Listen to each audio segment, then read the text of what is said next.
Um, when I was 8 years old, I was diagnosed with a bone disease in my hip called Legg-Perthes. And I used to be the kid that was running around all the time. My brother and I were playing. We'd ride our bikes and playing on playgrounds. And then all of a sudden, after I had a little pain in my hip and went to the doctor, and they diagnosed me with this bone disease. And what it is the femur, the head of the femur, the hip bone, stops growing. So that means all activity has to stop. I couldn't do anything anymore. I couldn't run. I had to immediately go on crutches. And I stayed on crutches for 2 years. And I could do no activity. And then I also had to wear a brace on my legs at night. So that was really fun too. So I was totally immobile. And it makes you realize how important it is to be able to move.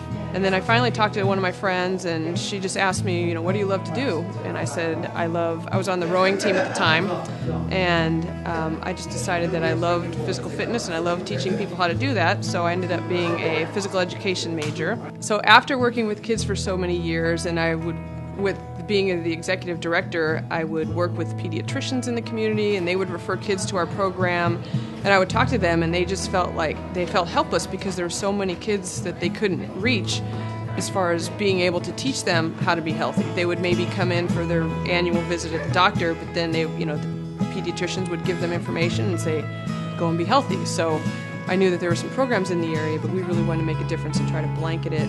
So I was talking to my partner, and we decided that having a resource for kids to have in their hands that they could take home for their families would be very helpful. Team Fit magazine was created for a need in the community. The childhood obesity rates are increasing. PE classes are being cut. So we've created this magazine to be a resource for kids ages 8 to 18 on how to be fit. It gives them tangible steps to take where they can go out and when they're grocery shopping, they can learn what to buy and what not to buy, or when they're in restaurants. It shows them fitness challenges that they can do while they're at home. So it gives them things that they can do specifically instead of just being told how to be healthy. This shows them how to be healthy.